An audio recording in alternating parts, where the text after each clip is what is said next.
Olá pessoal, tudo bem? Hoje eu queria conversar com vocês sobre a concepção socio-interacionista da linguagem. Eu tinha pedido para vocês lerem um texto, que era o texto do professor Dr. Ataliba de Castilho, que estava lá no livro Nova Gramática do Português Brasileiro. Eu pedi para vocês lerem uma pequena parte do capítulo 1 desta obra.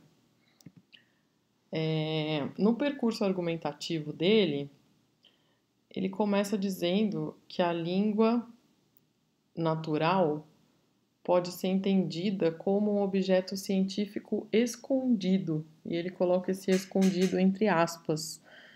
É importante que a gente entenda o que significa isso, né? Principalmente para quem está estudando letras, né? Mas para quem está estudando outras formas de linguagem também, como matemática, né? O que significa um objeto científico escondido, né? Porque a língua natural seria esse objeto científico com essa característica exatamente, né? Então, sempre quando a gente vai ler um texto acadêmico, é importante que a gente não passe despercebido por esse tipo de afirmação. É importante que a gente sempre entenda como essa afirmação se justifica no contexto, né? Então, não sei se na primeira leitura que vocês fizeram, vocês pensaram sobre isso, mas eu queria ressaltar um pouquinho essa questão. Ele faz uma analogia, né? A analogia é estabelecer uma relação de semelhança, né? E é um recurso didático bastante usado em textos acadêmicos, né? E a analogia que o professor Ataliba faz é uma analogia entre os linguistas e os botânicos, né?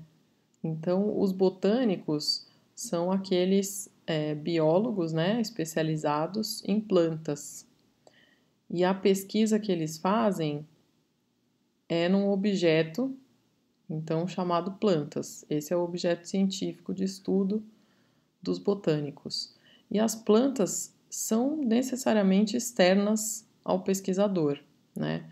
Então, a fisiologia da planta, o comportamento da planta, as condições ideais, né, para a proliferação daquele tipo de vegetal, são todas questões sempre externas ao pesquisador. Enquanto a língua é o objeto de pesquisa, o objeto científico, portanto, dos linguistas, né? Mas ela é interna ao pesquisador, né? Então a gente diz que pesquisar uma língua natural é pesquisar um objeto científico escondido, porque a língua ela está sempre interna a nós mesmos, né? Então interna ao pesquisador. Então é um objeto guardado em sua mente, né? Na mente do pesquisador. Então é assim que se justifica esse uso de objeto científico escondido. E é importantíssimo que a gente entenda isso, porque na verdade essa expressão foi usada pela primeira vez pelo Ferdinand de Saussure, que é considerado o fundador da linguística moderna. Então ele usou essa expressão, né, da língua como objeto escondido para ressaltar uma questão importantíssima, que é a do ponto de vista, né? Então a gente deve sempre decidir, né, qual é o ponto de vista a partir do qual estamos tomando um dado objeto, né? O Saussure vai dizer que bem longe, né, de dizer que o objeto precede o ponto de vista, ou seja, vem antes do ponto de vista, diríamos que é o ponto de vista que cria o objeto, né? É uma afirmação complexa, densa de entender, mas se a gente pensar, por exemplo, nas plantas, vou usar a mesma analogia que a professora Taliba fez, as plantas existem como plantas e como objeto científico da botânica porque a gente criou um ponto de vista, né? A gente criou um ponto de vista. A gente podia não ter criado esse ponto de vista e passar por uma vegetação e tudo e não identificar aquilo como planta, como objeto científico, nem nada disso, né? Isso é uma construção da ciência clássica, né? Dessa ciência da descrição, né? Então, isso é uma construção recente, não é desde sempre que uma planta foi uma planta no sentido de uma planta que é objeto de estudo de uma ciência chamada biologia, por exemplo, né? Então, a gente diz que é sempre o ponto de vista que cria o objeto de estudo. E quando a gente vai estudar qualquer objeto dentro da universidade, a gente vai ter que dizer qual é a teoria que a gente está usando para observar aquele objeto, né? A gente tem que dizer como é que a gente está observando, porque isso caracteriza o trabalho científico, né?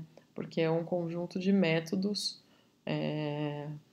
verificáveis, né? E reaplicáveis por um grupo de cientistas. É isso que dá o rigor do trabalho acadêmico, da pesquisa científica. E essa teorização, né, esse ato de teorizar, essa palavra vem da palavra teoria, né, que por sua vez deriva de uma palavra grega que tem um sentido muito parecido com o sentido de ponto de vista mesmo. Então, a teoria é estabelecer um dado ponto de vista. O professor Ataliba conversa sobre isso também no texto dele. E ele vai dizer até que ele vai reproduzir um diálogo que é bem interessante, um pouquinho depois dele explicar essa questão do ponto de vista. Porque ele fala que a partir disso tem algumas gramáticas, né? Ou seja, algumas formas de teorizar a língua, que ele chama de as 4 grandes teorias linguísticas, e ele vai colocar cada uma delas. E aí ele simula um diálogo. Mas que droga! Eu pensava que a gramática fosse uma coisa só. Pois é, não poderia ser, visto que a língua é muito complexa. Então, por que que a gramática não pode ser uma coisa só? Talvez como vocês tenham a impressão, vindo do ensino médio, de que seja, né? Porque a língua é muito complexa para ter apenas uma gramática, uma maneira de enxergá-la, né? Então ele diz: inteirando-se disso tudo, você entenderá por que há afirmações conflitantes sobre uma mesma questão de gramática. Poderá desenvolver um raciocínio mais flexível, aceitando as diferenças de ponto de vista. E, sobretudo, poderá desenvolver suas próprias observações sobre um fenômeno tão importante para a nossa identidade pessoal e social, a língua que falamos e sua gramática. O objetivo maior deste livro é fazer pensar. E aí eu tomo emprestadas as palavras do professor Ataliba para dizer que esse curso também, o objetivo maior desse curso é fazê-los pensar sobre a leitura e a escrita, né? Sobre a leitura e a produção de textos, pensar criticamente sobre essas atividades que são centrais no fazer acadêmico. As 4 grandes teorias linguísticas que o professor Ataliba coloca são essas: a língua como um conjunto de produtos. Aí a gente teria uma gramática descritiva, que é uma gramática bem próxima da concepção clássica de ciência, né, que vai descrever os movimentos, vai descrever a língua, né? Então a língua é um conjunto de produtos que seriam descritos. A segunda teoria, a língua é um conjunto de processos mentais e estruturantes. Aí a gente tem a gramática funcionalista, cognitivista. A terceira grande teoria, a língua é um conjunto de processos e de produtos que mudam ao longo do tempo, né? Então, aí a gente teria a gramática histórica. E a quarta teoria, talvez a mais conhecida, a língua é um conjunto de usos bons. E aí a gente teria a gramática prescritiva ou a gramática normativa, que é ainda a que se dá mais ênfase na escola, né? O que se enfatiza na escola é o ensino desses usos bons, né? Dessa gramática, esse conjunto de normas, né? De prescrições, de como se fazer um bom uso da língua, né? Enquanto a gente tem aí outras 3 grandes teorias linguísticas que costumam aparecer muito pouco na escola. Por exemplo, a parte histórica quase nunca aparece. A gramática funcionalista cognitivista começa a entrar na escola de algumas décadas para cá, né?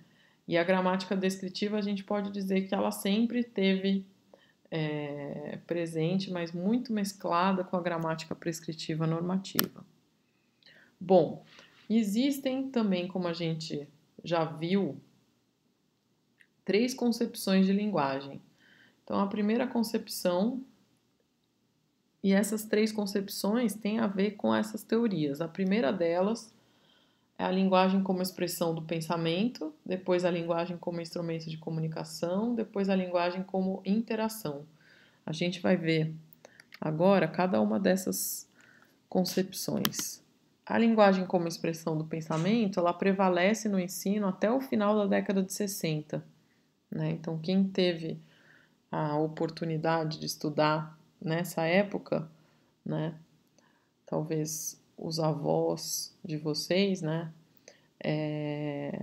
Aprendeu com uma certa ênfase na fala, né? E com uma concepção de que uma fala organizada era o resultado de um pensamento organizado, né? Essa concepção, como fica claro aí, ela dá uma grande ênfase no psiquismo individual, né? Então, se o indivíduo tem um pensamento organizado, se ele consegue racionalizar, né, e organizar o seu pensamento, sua fala vai ser organizada também. Então, a escola deve ensinar a falar. A escrita é relegada a um segundo plano e há um grande enfoque na gramática normativa prescritiva. Enfoque esse que, como eu já disse, permanece ainda hoje nas escolas. A linguagem como instrumento de comunicação. Ela prevalece no ensino, essa concepção, durante a década de 70 e adentra nos anos 80. Nesse caso, a língua é entendida como um sistema fechado de regras e convenções. Né? A língua é vista como uma estrutura concreta, então um código passível de ser analisado internamente. Né? Então, como ela é um sistema fechado de regras e convenções, pode-se dizer que ela é um código, ela tem uma estrutura. E daí, essa corrente chamada de estruturalismo, né? Cujo principal nome é justamente o Saussure, que a gente já viu no começo desse vídeo. A partir do estruturalismo, né, começa-se uma reflexão bastante grande, principalmente na Europa, sobre as línguas, né? E começa a se considerar também o caráter social da língua. E aí então surge o funcionalismo, que é uma das teorias linguísticas lá comentadas pelo professor Ataliba. E, por fim, a linguagem como forma de interação. Ela passa a ser difundida nos anos 80. Os principais nomes são 2 russos, Bakhtin e Vygotsky, e a linguagem é entendida como social, ou seja, a linguagem é o resultado de uma construção coletiva e de processos de interação. Né? O Vygotsky traz a ideia, né, de que a linguagem possibilita um contato com o mundo. Né? Então, essa questão da interação do sujeito com o mundo. E essa interação acontece por meio da linguagem.